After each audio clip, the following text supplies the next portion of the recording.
It's East versus West in the European Union. Is the bloc using funding cuts to fight for democracy in Hungary and Poland? I'm Andrea Sankey, and today's newsmaker is the EU's budget battle.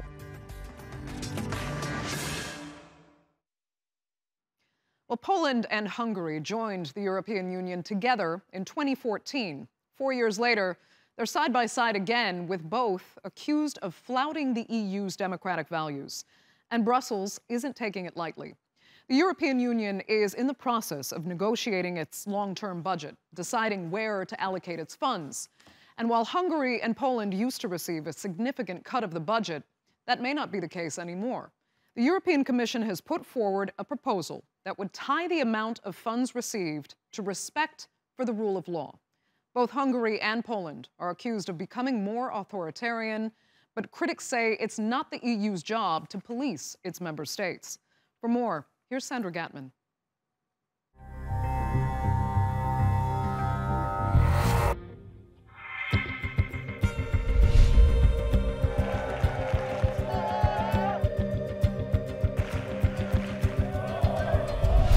Lately, the European Union has had a hard time keeping its members in check. The bloc nearly lost Greece after a financial crisis. Britain voted to leave the club. And some Eastern European countries have been rebelling against what they see as an increasingly overbearing Brussels. A magyar kormánynak a nemzetek Európája mellett kell kiállnia, és nem az Európai Egyesült Államok mellett.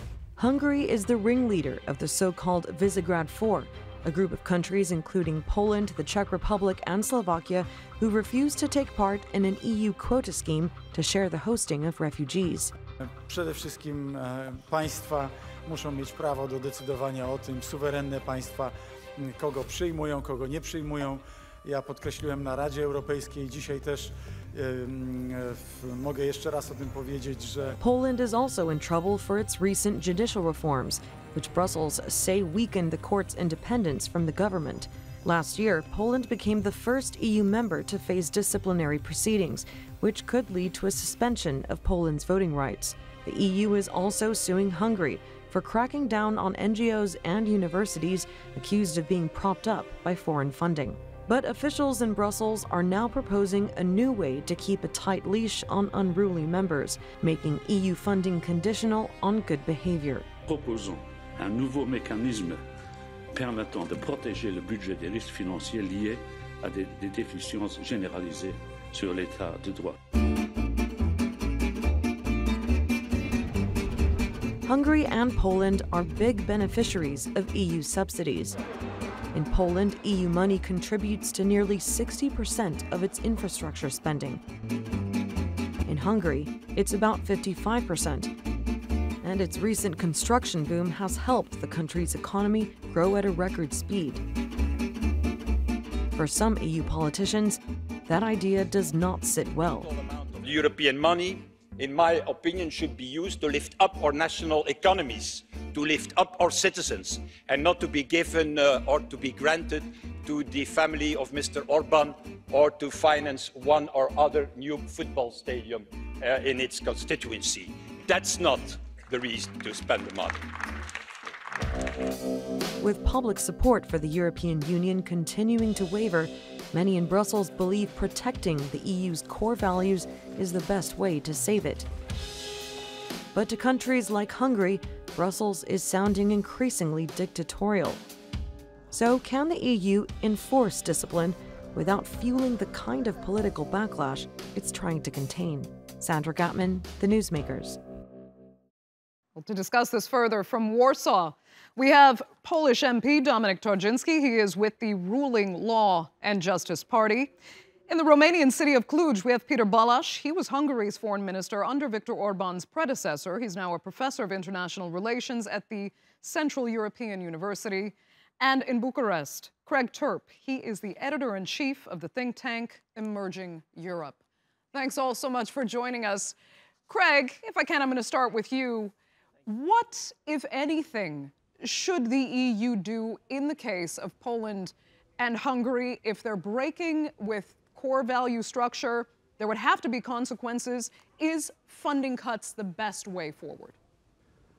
I think that this is certainly a necessary step. I certainly think that at the moment the EU does not particularly have any real mechanism under which it can penalise any country for breaking away from, what it would consider core EU values. Obviously, we've seen that it has, begun Article 7 proceedings against Poland, but Article 7 proceedings require a unanimous vote. And at the moment, any one country can block Article 7 proceedings from going forward. So I certainly think that it needs to put in place a mechanism under which it does have the opportunity to sanction any country, whether it's Poland, whether it's Hungary, whether it's Romania, which it feels is breaking away from core European values. Because if it doesn't get that mechanism in place, Craig, what do you think the consequences of that are? I think it's difficult to countenance what exactly might happen. But certainly there have been cases of a number of countries around the EU of late, over the past couple of years, where they have certainly, not necessarily broken away from EU values, but they've gone their own way in terms of their attitudes towards the rule of law, in terms of state capture of otherwise independent institutions. So I think that, putting a mechanism in place and making sure that that mechanism is transparent, because what we're talking about here is transparency. It would be difficult for the EU to crack down on countries which it sees are not playing by the rules unless the EU itself has its own very transparent rules. Okay. I think the proposal which came out last week was actually a little bit vague when it comes to the mechanisms that it would use. They would need to be very, very clear in order for this to work. Okay, Dominic Tarczynski, let me ask you. I imagine you think the EU is really overstepping here. Well, it's very, very simple. First of all, it's not about Poland and Hungary. This is about the whole Visegrad group and also about the others like Austria now after last elections, and also about the, as I mentioned, Czech Republic, Italy and others who do not agree with this madness which was implemented. I mean the illegal immigration within the European Union. And this is all about money. Germany started this madness looking for the cheap labor. They found out that some of them don't want to work but blow themselves up. So Madame Merkel decided to send them back, some of them, to Syria by military Hercules planes, but she cannot send all of them. By the way, Romania, I had a chance to speak to Foreign Minister of Romania some time ago, and he says we agreed to receive over 6,000 illegal immigrants, not refugee. There's a difference between refugee and illegal immigrant. He went to pick up the first 100 with the 2 buses, with the media, and when they found out that they are not going to Germany, they didn't know that they are going to Romania, they run away. They run away. So this is political business which was started by Germany, and I call it madness. Okay, but Dominic, this isn't all about the refugee quota issue that you're referring to there. This is about Hungary and Poland not allowing their judicial branches to remain independent as per EU structure. It's not true at all. This is what we can hear, but when you go into the detail, I am the lawyer. I'm a lawyer, so I'm trying to always look at the details. When I ask Mr. Timmermans in Strasbourg, what do you dislike? What is wrong with our bill, with our act, according to the European values and the European law? What is the one sentence which is against the European values and the rule of law? He couldn't answer. So we have a discussion which is not essential, but more kind of political for the media. As I said, I'd like to speak to the lawyers. Our government is in contact and we are open for the dialogue, but for the essential dialogue based on the facts. Okay. Let me ask Peter then, do you think the EU is policing its member states in areas where it just has no business intervening? Well, let's be very clear. What are we speaking about at all? We are not speaking about the refugee crisis. We are not speaking about migration. We are speaking about the new long-term budget of the European Union for the years 2021 to 27. And a new draft has come out from the European Commission on the 2nd of May. And this draft contains a very interesting proposal, a suggestion, which would assure the good use of EU money in all the member states. It is not speaking about Poland, it is not speaking about Hungary, about any country. It is speaking about the judicial procedural, institutional background of using EU transfers in any EU country. And in that context, I think it's a logical and necessary element, because in the EU, everything is conditional. That transfer, which makes about 4% of the GDP in Hungary from EU resources, transfer based on solidarity from other member states, should be conditional as well. Conditions are not impossible, conditions are transparent and logical. Possibly these countries should join the European Prosecutor Office. If not, they are supposed to cooperate with the European Prosecutor. And anyhow, they should assure the transparency and the good functioning of the judiciary and governance systems. Okay, Craig, I just want to get your analysis now on what you've just heard from our other two panelists. What really is at play here? I mean, Peter says this isn't about immigration. It's not about the judiciary in Poland and Hungary. Does that make sense to you? No, I don't think it does make sense. I mean, I don't think it's about immigration, but I do think it is about the rule of law. But it's also about making sure that the EU has the capacity by which it can ensure that if any member state, and it doesn't normally, it doesn't necessarily apply merely to Poland or merely to Hungary, but the EU wants to make sure that it has in place a mechanism by which it can sanction countries if the EU feels that those countries are not complying with EU core values. Okay, because Dominic, it seems to some, the critics of Poland and Hungary inside the EU think that these are two countries, among some others as well, you're not completely alone here, that want to have their cake and eat it too. Well, first of all, I'd like to speak about the details, about the facts, as I mentioned before. Okay, if Poland and Hungary is criticized because of the judiciary system, which is expected by our nation, by our people. That's why we are elected in such a huge numbers. So we would like to speak about the judiciary in Germany. Who is the one who is electing judges in Germany? Minister of Justice. In Poland, we don't have a direct appointing from the minister. We have National Board of Judges. That's the difference. So who is more radical and who is less democratic? Germany. What about French? What about Mr. Macron, who says that he wants to get rid of the tribunal court, the court which is the only one who can sentence and judge a president? What about Luxembourg? There is no tribunal court in practice. What about Dutch? Do they have a tribunal court? Of course they don't. And they say, oh, it's a different system. So if you want to have a European Union when everyone is equal, when you have a partnership, you have to be treated the same as everyone else. So I tell you what it is about. It's all about unhappiness, let me put it this way. Unhappiness from the leftists who can see the new governments who are elected in huge numbers. So they are not happy. We all know that they have a majority within the European institutions, leftists and liberals, and they are not happy with the democratic decisions in Poland, Hungary and others. That's it. Okay. Yes, but if I could just come in there for a moment. Dominic, is it not true, though, that the Venice Commission has not criticised Germany's judicial system, it's not criticised Holland's judicial system, but it did say in December of last year that the proposed changes to the Polish system represent a grave threat to the independence of the judiciary in Poland?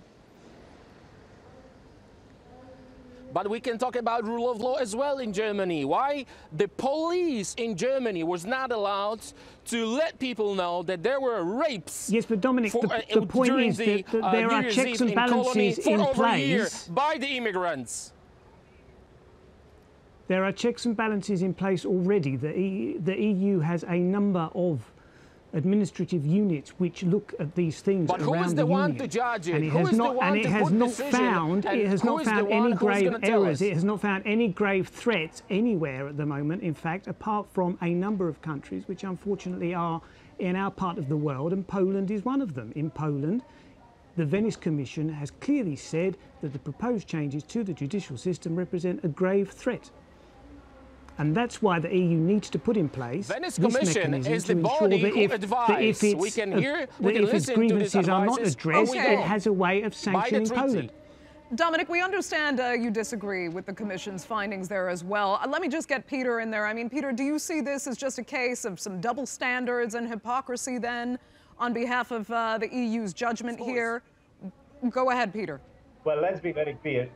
I think the colleagues were speaking about two different things. One is the ongoing investigation forms in the case of Hungary and Poland about the fundamental values of the EU based on Article 7. This is the general problem.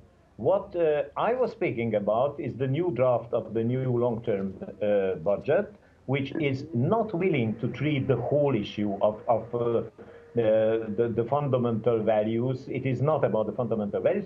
It is dealing, that is in this Commission paper, a very important suggestion that the good spending of the money should be transparent, should be surveilled by a transparent judiciary system, by a good governance, by a prosecutor, by all the necessary institutions and procedures that assure good use of the money. It is not naming any country.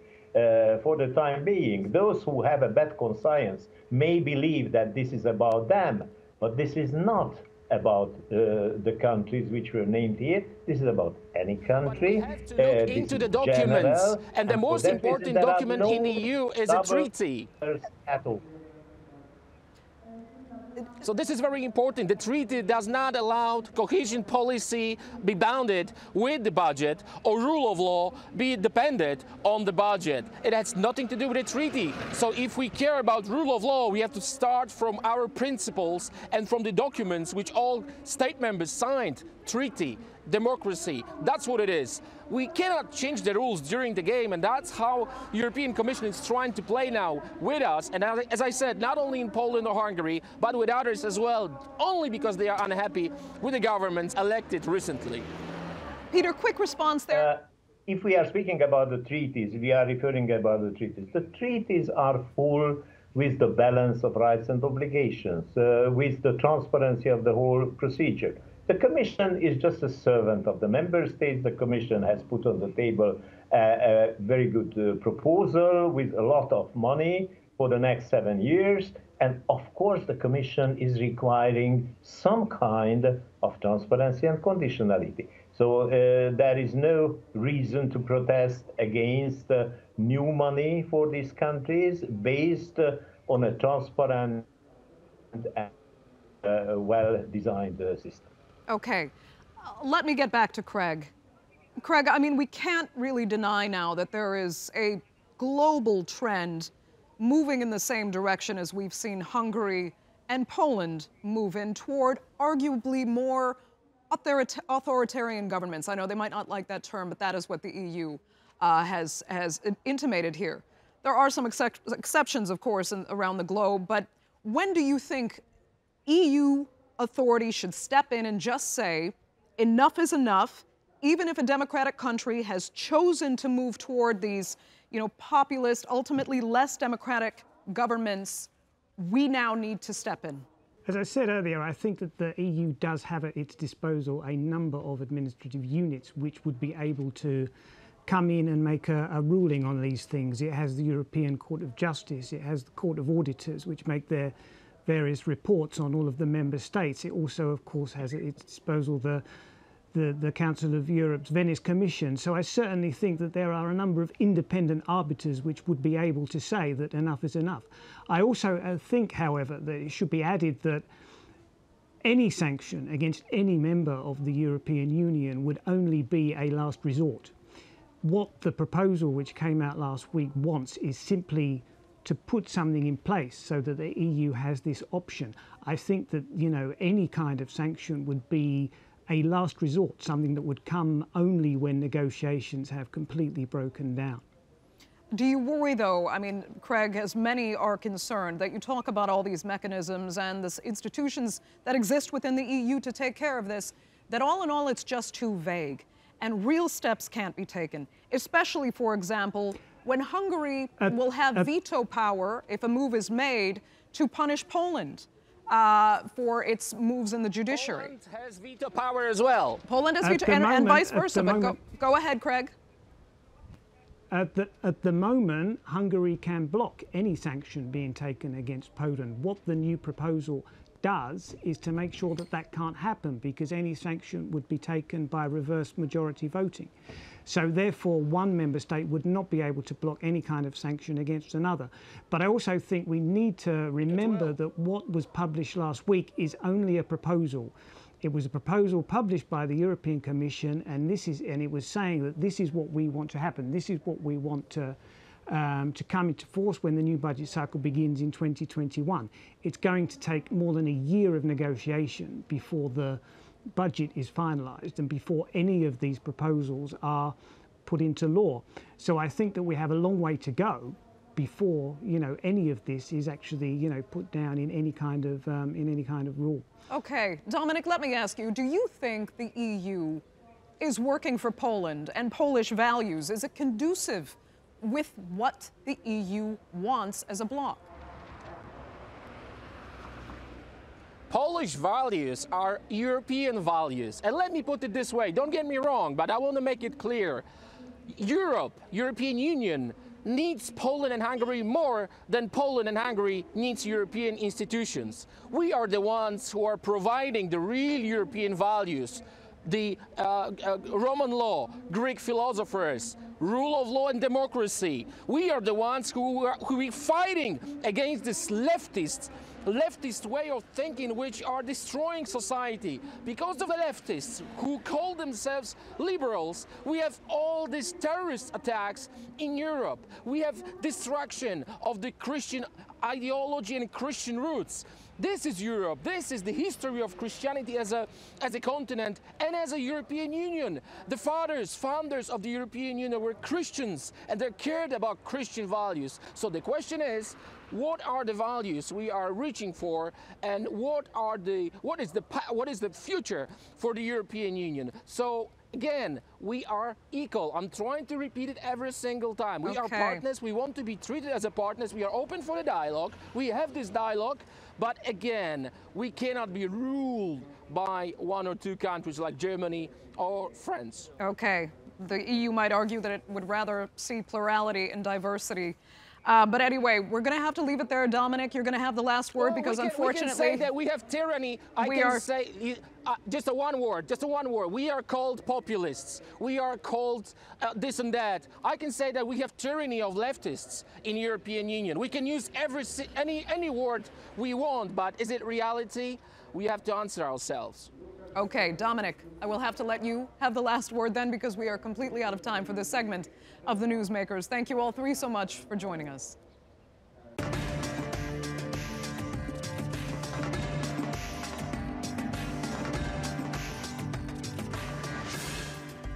Still to come on the Newsmakers, has Iran been funding a Moroccan secessionist movement?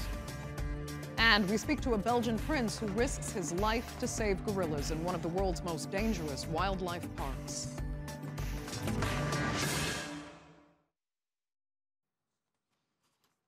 Well, they'd only recently rekindled their relationship, but Iran and Morocco are at odds once again. Last week, Rabat cut diplomatic ties with Tehran over its alleged support of the Polisario Front. That's the secessionist group that has fought Morocco for control of the Western Sahara. Now, Morocco says the Iran-backed Lebanese Shia group Hezbollah has been funding, training, and arming the front. Hezbollah says the allegations are completely baseless and argues that pressure from the U.S., Israel, and Saudi Arabia is the real reason Morocco cut ties. For more, here's Shoaib Hassan.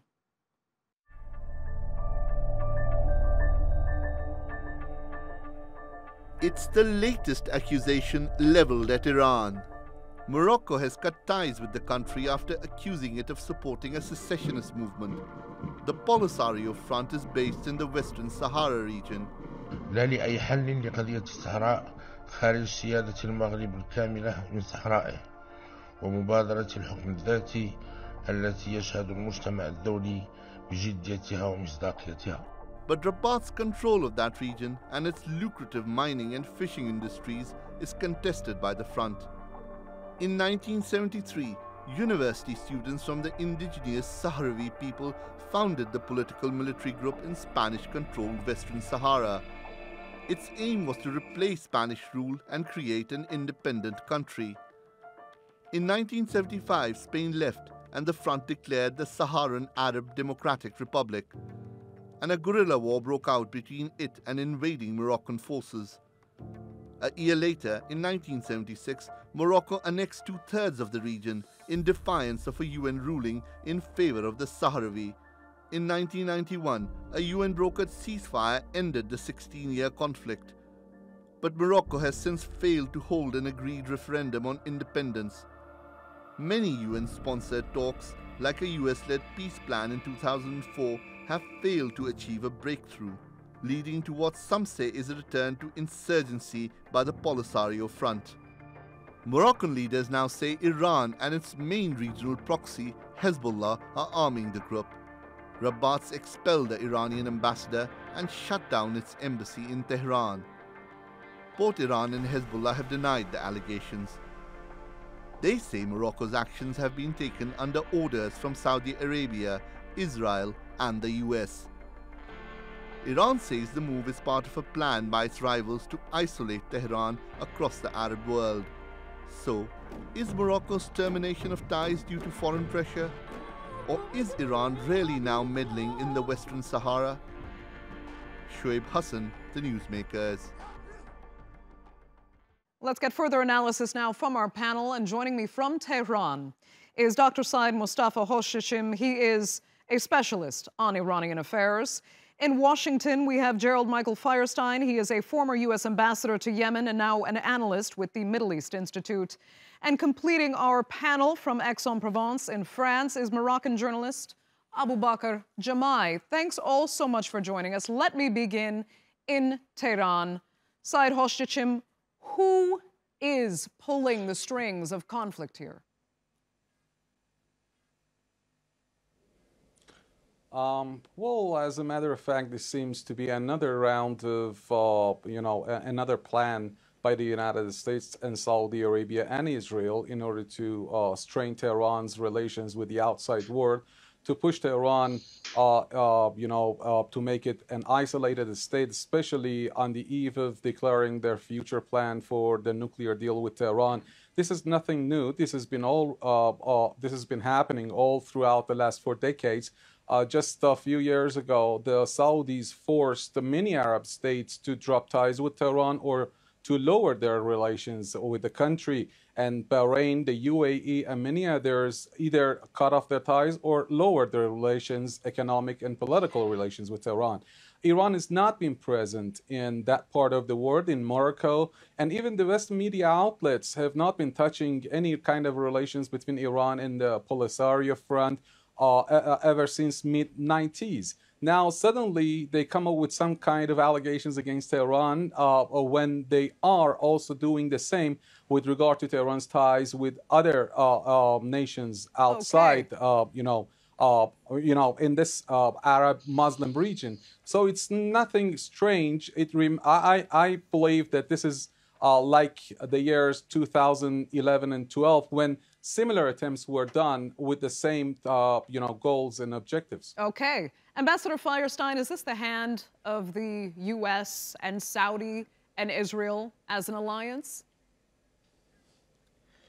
No, of course it's not. The United States has no real interest in pressuring Iran over intervention in North Africa. This is something that is entirely new and different, but it's part of a pattern that we've seen of increasing use by IRGC and their affiliates, Hezbollah and others, use of Iranian embassies around the world. This time, of course, the allegation is that it's the Iranian embassy in Algiers. We've also seen similar allegations about Iranian use of their embassies in Central Asia in order to spread instability and create problems for countries that they don't agree with. As your previous guest said, there was a history of problems between Morocco and Iran. Now they've come back again in a completely unexpected way. Okay, Ambassador, I just want to be clear, because I'd actually heard otherwise, perhaps mistakenly before. You do believe that Iran has a role, then, with the Polisario Front in Western Sahara? Well, this is the allegation. I don't have evidence one way or the other to support it. All I'm saying is that if it's true, it fits in a pattern of Iranian behavior elsewhere that is established. Okay. So it may or may not be Iran, but it's definitely not the hand of the United States, Saudi, or Israel. Abu Bakr Jamai, let me get your thoughts. Well, the story is very hard for me to believe, because based on the well understood geostrategic interest of all the actors that are supposedly involved in this story, I don't see what is the upside for the Algerians or the Polisario to get Iran's and Hezbollah's help here. I refer you to the U.S. Department website on Algeria. Algeria is considered a strong U.S. ally. The new national security advisor to Donald Trump, John Bolton, who's a supporter of the Sahrawi cause. Why would the Polisario and Algeria antagonize the U.S.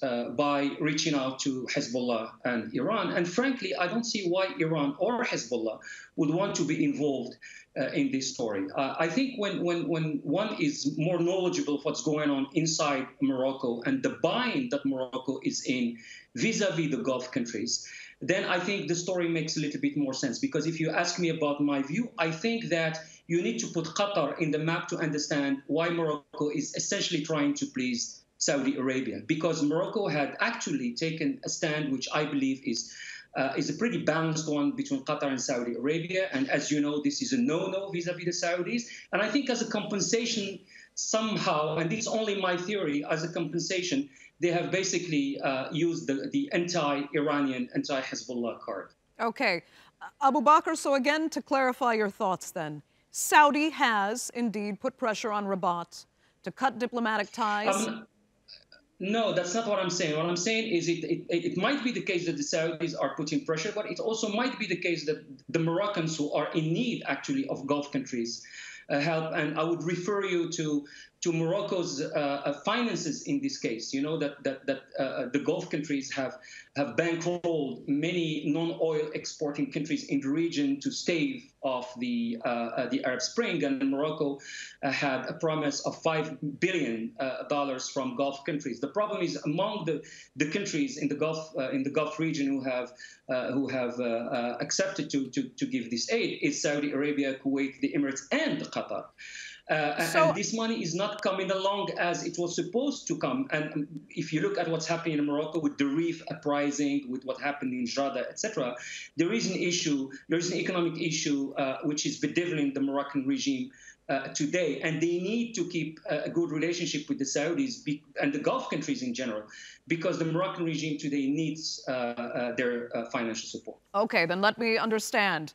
You think Rabat has done this unilaterally to please its Gulf allies for Rabat's own interests, or am I still misunderstanding you? No, of course for Arabs, everyone does things for one's own interests. So obviously it's for Rabat regime's own interests. And what probably the Moroccan regime believes is the interest of Morocco as a whole. So it's important, as I mentioned, economically, strategically speaking, for Morocco to remain close to Saudi Arabia. I began by saying I don't see the upside for Hezbollah, the Iranians, and mostly for the Algerians, because Morocco is implicating Algeria in this, and the Polisario. So the story falls apart when you add Algeria and Polisario, because I simply don't see the upside of it. So if the Algerian part and the Polisario part falls apart, how can you justify the Iranian and Hezbollah's part? Because the story has to be consistent. Okay, Said, I mean, you see eye to eye on certain issues there, that this is not the hand of Iran, at least, but Abu Bakr is saying that this is more of a unilateral decision on behalf of Rabat. Do you still insist that Saudi and the U.S. are putting direct pressure on Morocco themselves to cause this discord with Iran?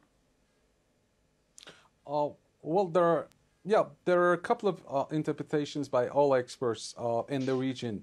Either Rabat has been under much pressure to do the same, or because all states that have good terms with the United States and its allies in the region, they know that the U.S. is going to become growingly hostile towards Iran with regard to the nuclear deal. So they are preparing for hostilities, increased hostilities, and they want to show to the U.S. and Israel and Saudi Arabia that have formed a single front against Iran in an alliance that's going to cost them also a lot. To show them that they are contributing their role as well, because they have wider, relations in terms of economy, politics, in security with these U.S. allies in the region, be it Israel or the Arab states in the Persian Gulf. What matters here is that Iran has never had any wide presence in Morocco. You know, the two have had ups and downs in their relations. Even at times that they had relations, these relations were at very minimum levels, in terms of economy, politics, regional cooperation, security cooperation. They have never been, they've never had excellent relations. And you may also compare it with Iran's part and Iran's presence in Lebanon, where it's supporting Hezbollah. Iran has very wide presence in there. The team of diplomacy is, there is a huge number of people in there at the Iranian embassy. And also in Syria, the same is true. So you may also take a look at the nearby countries. The countries that are in the same region that Morocco is, like Libya. Iran is absent there. Hezbollah is absent there. Turkey, Qatar, Saudi Arabia, the global powers are in there. But Iran is not active in that part of the world at all. I believe that this is a plot, either voluntarily by Morocco for the reasons that I said, or it's been requested by them to do this cut-off relations in order to start disreputing Iran, damaging Iran's reputation and face, as well as that of Hezbollah, in order to, damage their face in the world. This has happened, once. It happened in 2011 and 2012. We have had 9 plots similar to this then, so it could happen again. Okay. Ambassador Firestein, I mean, you said you haven't seen the evidence that Iran is pulling the strings here, but can it at least be said then that Morocco and Western Sahara are now part of a proxy war between Iran and Hezbollah on one side and the anti-Iranian elements at play on the other side? Well, I think, we don't want to delve into conspiracy theories and speculation. I mean, these are all very speculative kinds of arguments. I mean, the fact is that that Morocco broke off relations with Iran in 2009 as part of a larger movement to push back on Iranian intervention in Bahrain. The Moroccans then reestablished the relationship at a lower level in 2014. It's been going along at that level. The Moroccan foreign minister was touring the region. He was in Washington. He was in Paris a few weeks ago. And he certainly didn't suggest that Morocco was looking to join any kind of broad Sunni front against Iran. In fact, his argument was that really the Sunni states needed to figure out how to have a reasonable relationship with the Iranians. So this is quite an unexpected departure from where Morocco was just a few weeks ago. And there is no evidence that the Saudis or others were pressuring Morocco to come up with some kind of argument against Iran. There's plenty of reason to be unhappy with Iran without adding Morocco to the mix. Okay, then let me ask Abu Bakr. Help us understand then the reality on the ground in Morocco, the Western Sahara and the Polisario Front. Is the Polisario Front a real military force to be reckoned with at this point? Could we see a return to violence between Moroccan forces and the Polisario forces, akin to what we saw decades ago when there was, indeed, civil war? Frankly, I don't see that happening because we are the Western Sahara is too close to Western Europe, and it's too close basically to Algerian oil. It means that Western countries and the US won't let the conflict fester and turn into a hot war. So I don't see that really happening. There is a stasis now. The conflict is kind of in a situation where nothing is really happening. Morocco has proposed a new plan, which is an autonomy plan. So instead of going after the organization of a referendum, a self-determination referendum, Morocco has proposed an autonomy plan. In other words, Western Sahara will become a region in some kind of federalized kingdom of Morocco, and that has been rejected by the Polisario, which is adamant into getting the self-determination process ongoing and having a referendum. Understood. Abu Bakr, we're going to have to leave it there. I'd like to thank all three of you so much for joining us on The Newsmakers.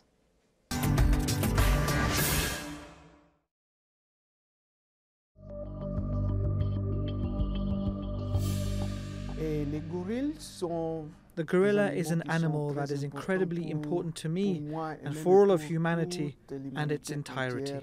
Well, wildlife conservation has always been a challenging task, but for rangers in Virunga National Park, it can be deadly.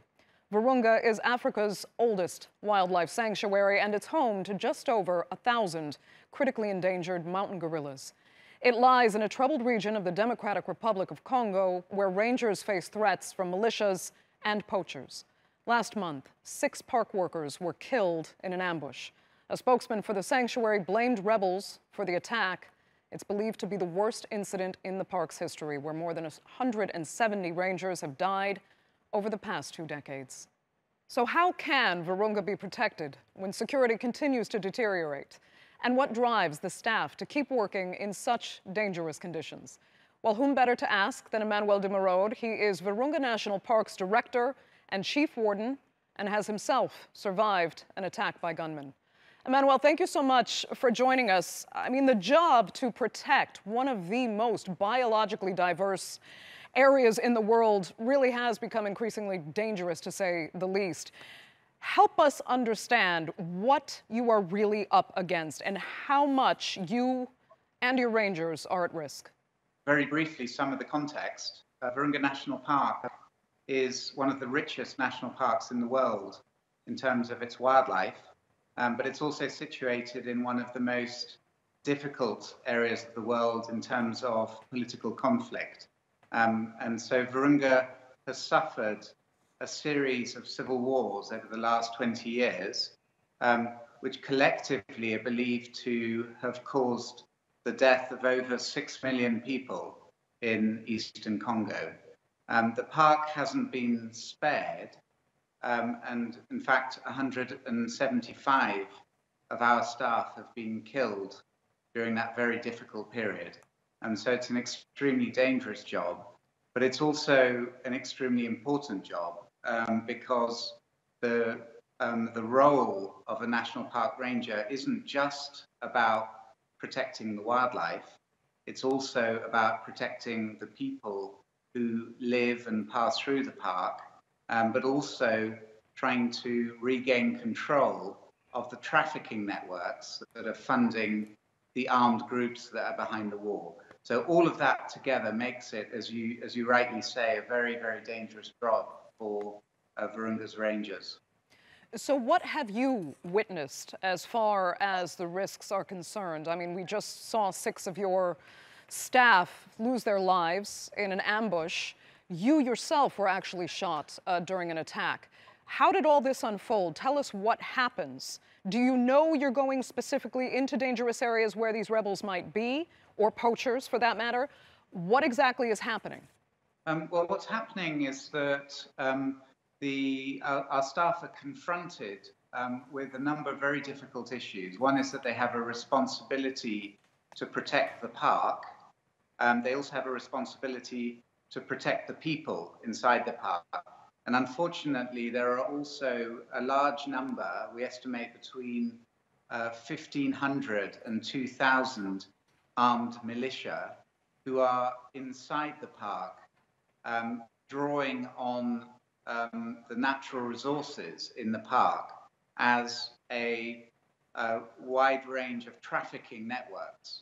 So, Emmanuel, you and your staff are not there just to protect the park and its biodiversity and the species in it. You're there to protect some of the 4 million people that actually live in the area. But Virunga has gotten so much attention internationally because of the just over 1,000 critically endangered mountain gorillas that are still living there. What kind of threat are they facing? When we say critically endangered, it means they're almost gone.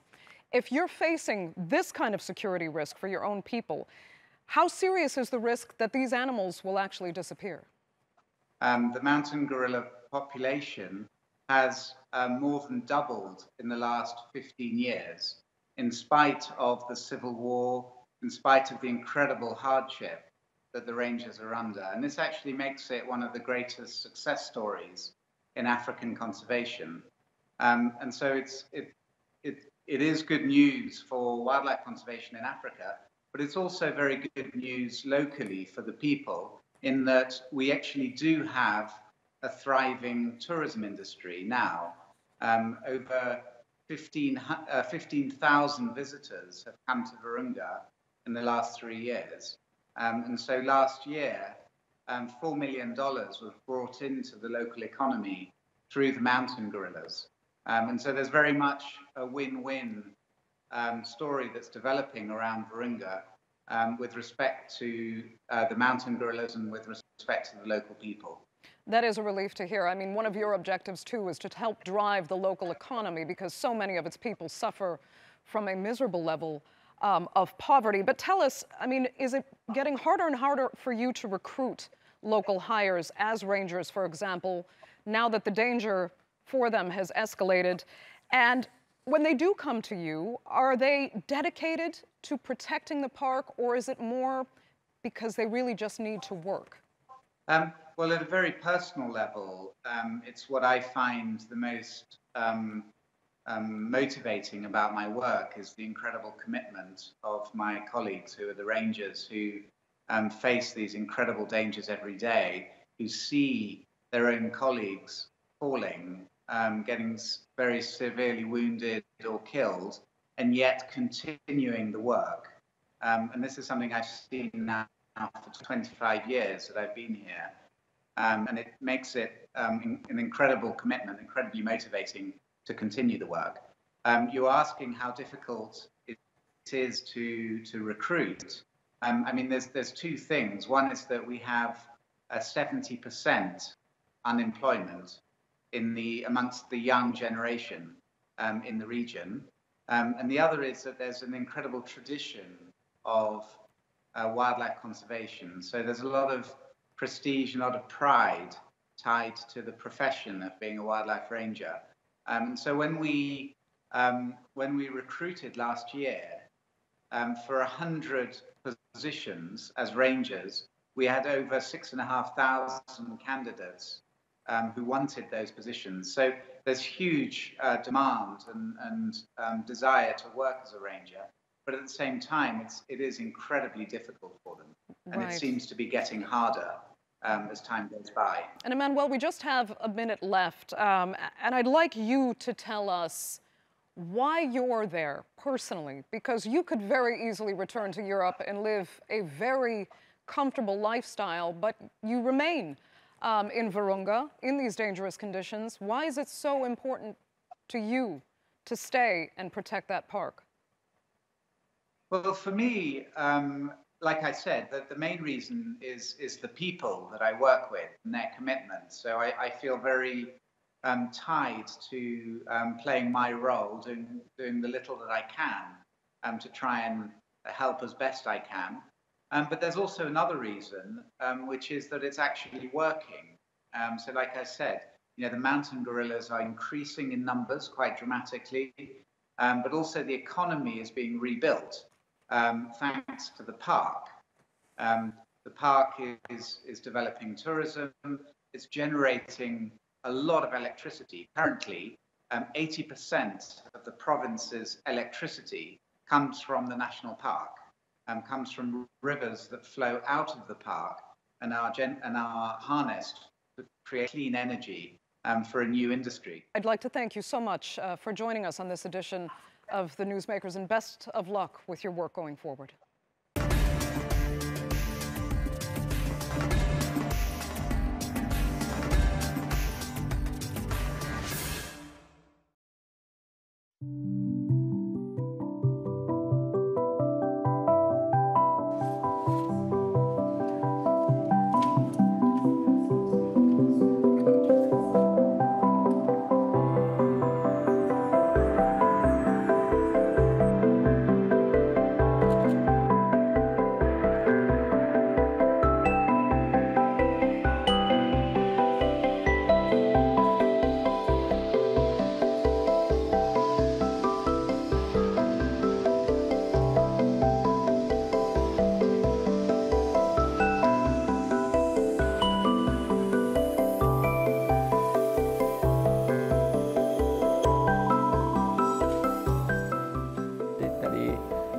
他の人の存在でなんとなく世界が変わっていくことが僕らにとってはそれなりに重要だと思っていて、それによって何らかの他の人も作品の一部になるし、自分そのものも作品の一部になるし。